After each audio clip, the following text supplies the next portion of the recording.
The twin suns of Ilion Prime burned high over the crystalline spires of the Valori capital, turning the marble plazas into seas of shimmering gold. A great crowd had gathered in the Grand Convergence Hall. Beams of refracted sunlight streamed through floating prisms, casting rainbow halos over the assembled dignitaries. Today was no ordinary day. It was Selection Day, the most anticipated event in decades. It marked the moment Princess Zirella Valori, sole heir to the empire that spanned 100 star systems, would publicly choose her intended consort, or at least declare which suitors she would consider. For the Valori, whose lineage had never been broken by scandal or compromise, this was not merely a ceremony of romance. It was an act of statecraft. Whoever won Zirella's hand would shape the destiny of the empire itself. Zirella stood upon the erased dais at the center of the hall, draped in ceremonial armor light that flowed like liquid silver over her tall, graceful form. Her bioluminescent crest rose from her brow like a crown of living flame, glowing brighter with each heartbeat. Every movement she made seemed choreographed by the stars themselves, but her golden eyes were cold as distant suns.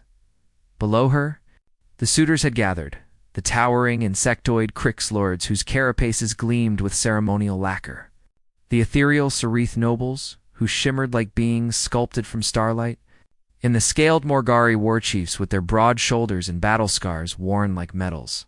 Their entourages fanned out behind them, whispering translations, documenting each gesture for history's archives, and among them standing slightly apart, as if he didn't quite belong, was Commander Jacob Reyes, the lone representative of the Terran Republic. Humans were newcomers to the galactic stage. They had clawed their way from obscurity in barely a century. To the Valori aristocracy, they were unpredictable and uncultured, too wild to be trusted, too stubborn to be ignored. Zirella's gaze flickered toward him briefly, and her lips pressed into a thin line. He stood without armor, only a dark tailored uniform bearing the Terran sigil, his posture at ease yet unyielding. His eyes dark and steady met hers for a brief heartbeat before lowering, respectfully. That single glance made her heart skip against her will, which only deepened her irritation. She could already sense the court's whispering thoughts, their curiosity about whether the human might dare attempt to win her favor. She could not allow such a notion to grow, not even as rumor. Not when the future of her empire depended on a stable, uncontroversial alliance. A clear, chime-like tone rang out through the chamber. The convergence was about to begin. Zirella took a single step forward. Her amplified voice cut through the vast hall like a blade of crystal. Noble suitors from every corner of the stars, she declared, her tone regal and cold. I stand before you as the chosen heir of the Valori Empire. Today begins the path by which one among you may be bound to me, and through me, to the destiny of our people. The nobles bowed or inclined their heads. Even the proud Morgari bent slightly, their clawed feet scraping the marble floor. The Soreth emitted soft pulses of violet light in sign of reverence. Zirella's glowing crest brightened to a fierce white, her words dropping into utter stillness. Let it be known to all. I shall consider any among you worthy suitors anyone but the human. Her words struck the chamber like a thunderclap. Dozens of heads turned toward Reyes. Murmurs hissed through the hall like wind through dry reeds. The Crix chittered. The Sorlith dimmed their glow in shock. Even the normally stoic Morgari raised their ridged brows. But Reyes didn't flinch. He didn't bristle or bow. He simply inclined his head once in acknowledgement, neither smiling nor frowning, and returned his gaze to the dais with quiet steadiness, as though her insult had rolled off him like rain on stone. That calm, unshaken demeanor unnerved her far more than any anger would have. Zirella straightened her shoulders, pushing away the faint ember of unease inside her chest. This was the correct choice. The galaxy expected dignity, tradition, certainty, and humans were none of those things. She would not risk the Empire's legacy for the sake of one stubborn alien's pride, even if some irrational part of her wanted to know why his eyes had held such. Stillness in the days following Selection Day The Valori capital became a theater of relentless spectacle. The royal courtyards bloomed with imported moonsilk flowers. The skies shimmered with drone-choreographed auroras, and the palace echoed with performances from a dozen worlds. Every suitor sought to outshine the others, hoping to impress Princess Xyrella with wealth, artistry, or power. Xyrella endured it all with the unflinching grace her people expected of her, though inwardly she found it exhausting. The Crix lords displayed armored parades, their chitin carapaces etched with intricate ancestral glyphs. The Sorith nobles orchestrated entire ballets of living light, their bodies refracting starfire into delicate patterns of devotion. The Morgari war chiefs offered trophies from slain leviathans, laying blood-slick fangs at her feet in a show of martial dominance. And yet through all of it, Xyrella's thoughts kept sliding against her will toward the one who offered nothing, Commander Jacob Reyes. Unlike the others, he did not court her. He presented no gifts, no flowery pledges, no grand oaths of eternal loyalty.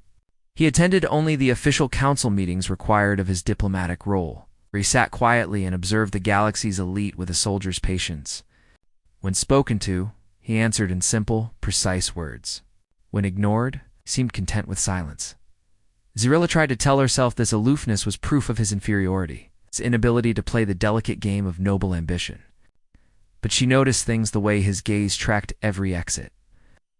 How he silently noted which nobles feigned kindness. How he never interrupted yet always remembered what was said. He was watching, learning, always calm.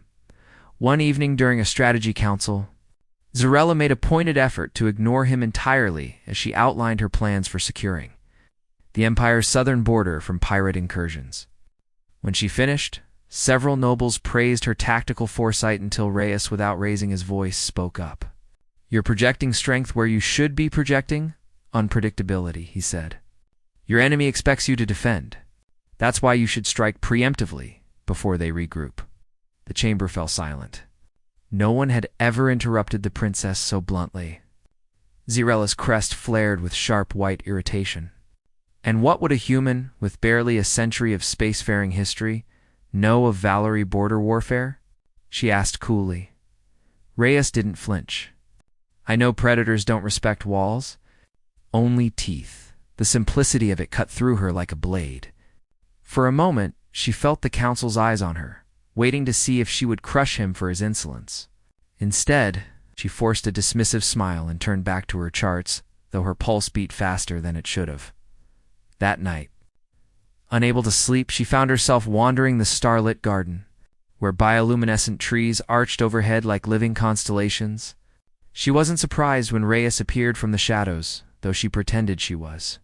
"Are you following me, human?" she said sharply. "No," he replied, calm as still water. "Just walking. Do you mock me at council? Do you think defiance will charm me?" He tilted his head, regarding her as if weighing her words. "Charm you? No.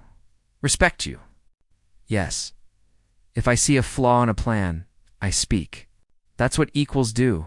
"Equals," she echoed, half in disbelief, half in something she refused to name. "You don't need someone who kneels," he said quietly. "You need someone who stands beside you." Xyrella's crest dimmed to a confused silver. No one had ever spoken to her like that, not as a sovereign, not as a prize to be won, but as a person whose strength deserved to be matched, not worshipped. Before she could think of a reply, Reyes inclined his head politely and walked away, leaving her rooted among the glowing trees. Her thoughts in chaos, the following days only worsened her turmoil. Every other suitor grew increasingly desperate, screaming their devotion, groveling for favor, flaunting wealth and power like desperate merchants. Reyes alone continued, as if none of it concerned him. He joined the planning committees, debated policy, and sparred with Morgari tacticians without once mentioning her name. He moved through the palace like a mountain moves through Winslow, steady. Unchanged, Xyrella told herself she despised him for it.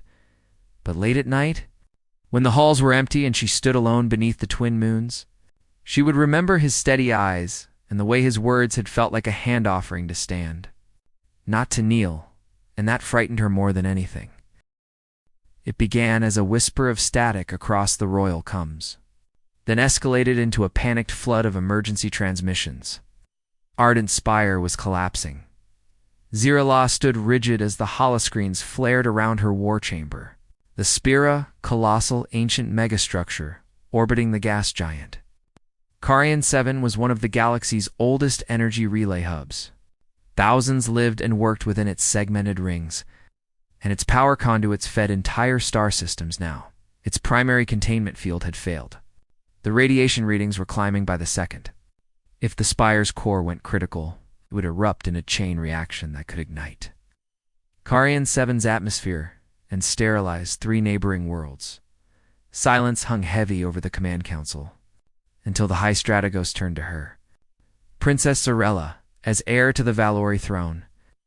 Protocol requires that you lead the emergency relief effort. She inclined her head, forcing composure while adrenaline licked her nerves. I will. A dozen captains and engineers were quickly assigned to her rescue team, and to her simmering dismay, one name appeared on the manifest, Commander Jacob Reyes. She caught sight of him across the chamber, quietly securing his gear. No, she said sharply to the Strategos. He is not Valor. This mission requires precision, not chaos. This mission requires survival, the Strategos countered. Humans endure where others break. He goes. Zarella's jaw clenched. Her vow echoed bitterly in her mind. Anyone but the human butt. There was no time to argue. Every second loss meant lives burned away. Hours later, their cruiser pierced the roiling magnetic storms around Carian 7. Emerging before the vast silhouette of Ardent Spire, the megastructure hung broken. Against the gas giant's storm-racked clouds, its outer rings warped and twisting. Lightning crawled across its frame like skeletal fingers. Glowing debris spiraled away into the void.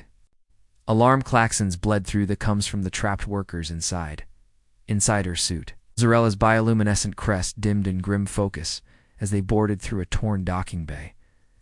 The air reeked of scorched ozone. Gravity fluctuated with nauseating jerks. Energy conduits spat arcs of lethal plasma. Every corridor screamed collapse. The rescue operation descended into chaos within minutes. A Morgari captain panicked and tried to retreat.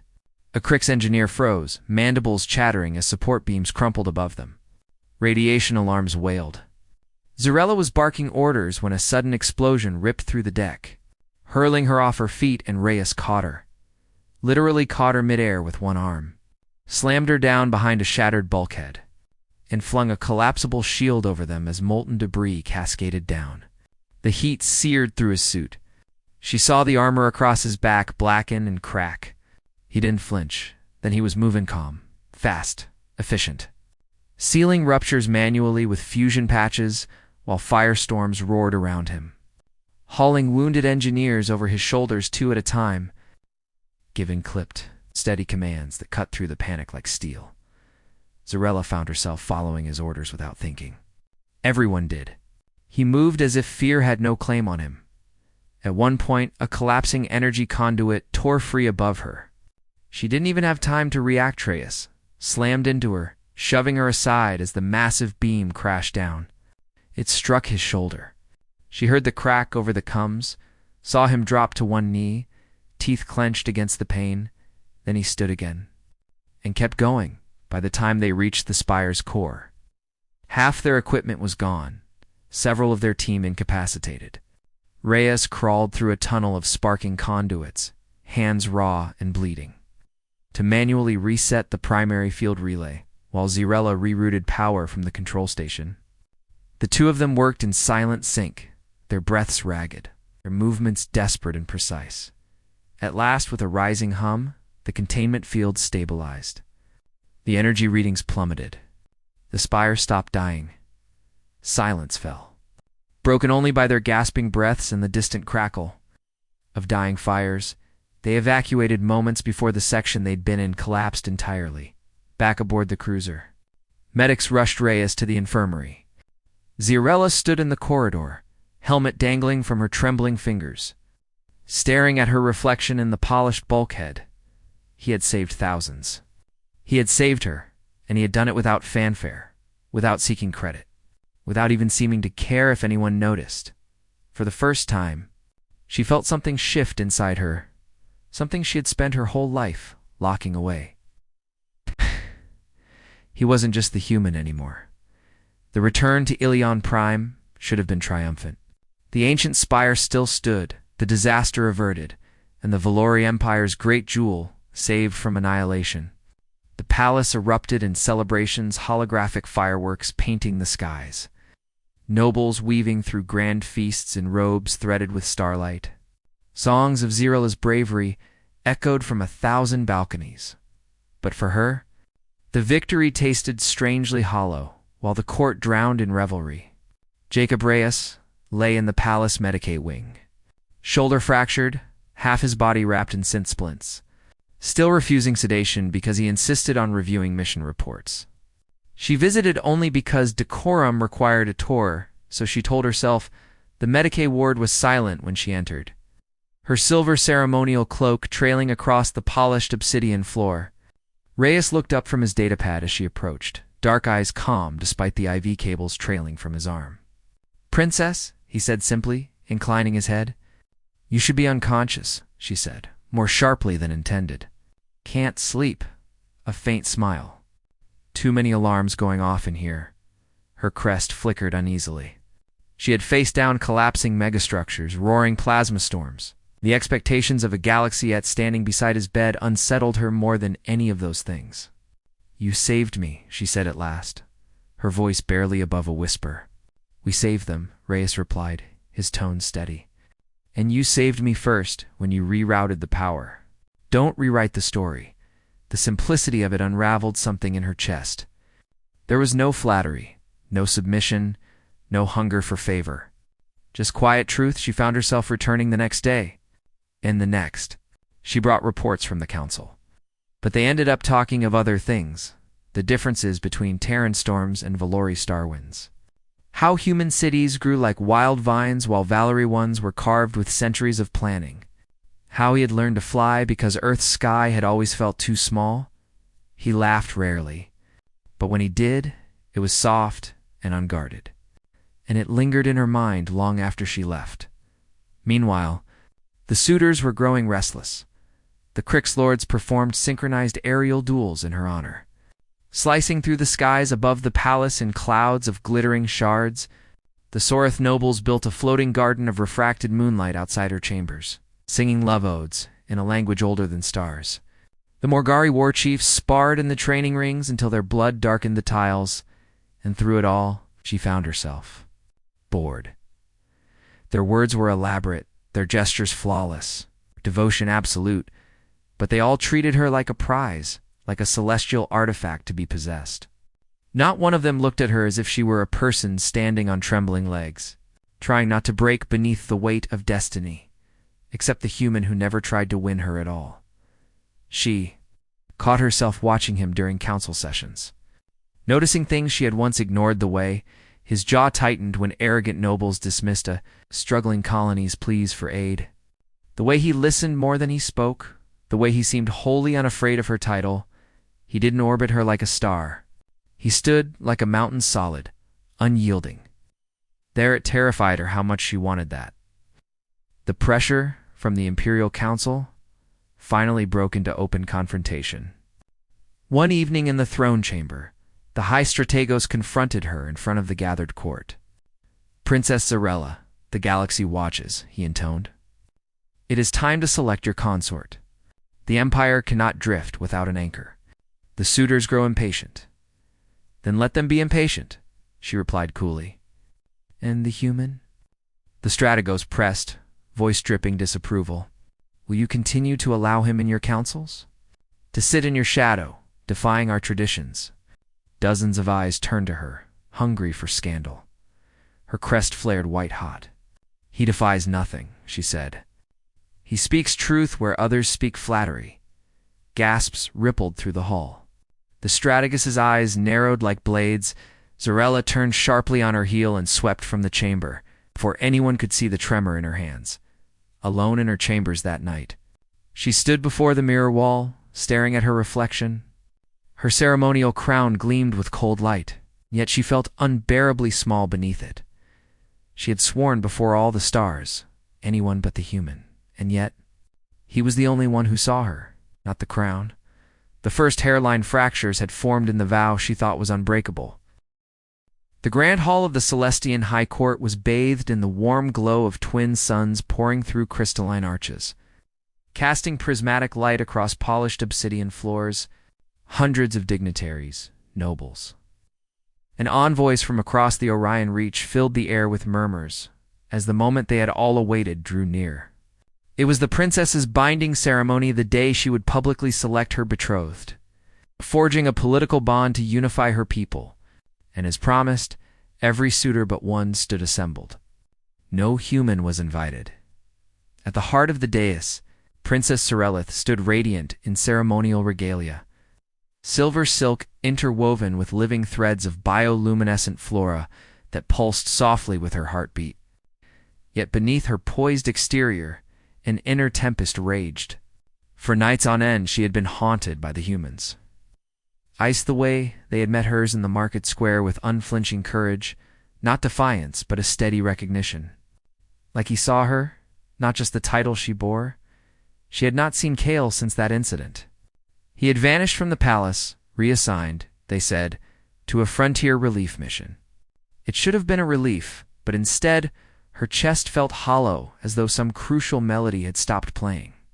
Every time she closed her eyes, she remembered how his hand had brushed hers as he steadied her from the collapsing stall. How unthinkably gentle he had been.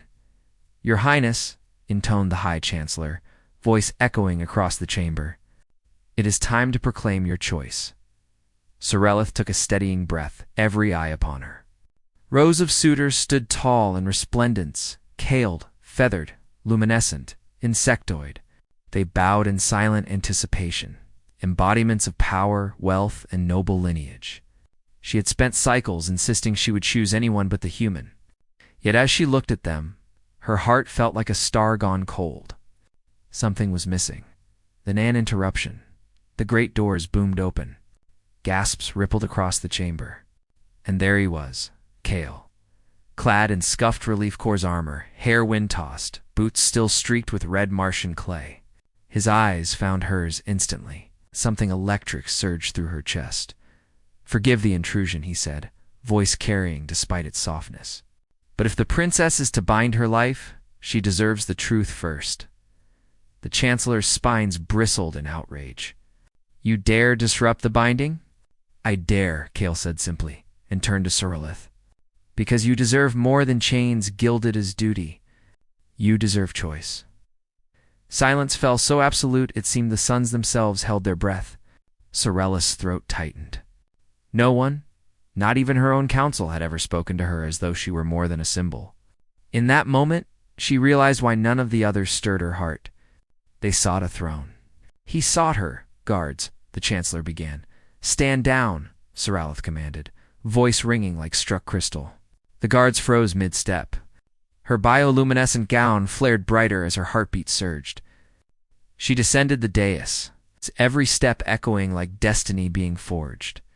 She stopped before Kale, so close she could see the faint scar at his jaw, the tension in his shoulders. "You came back," she whispered. "I had to," he said, "even if it meant exile." Her people watched, aghast. Her council would rage. But for the first time, she felt free. Sorelith lifted her chin and turned to face the assembly. "You all know my vow," she declared, voice unwavering.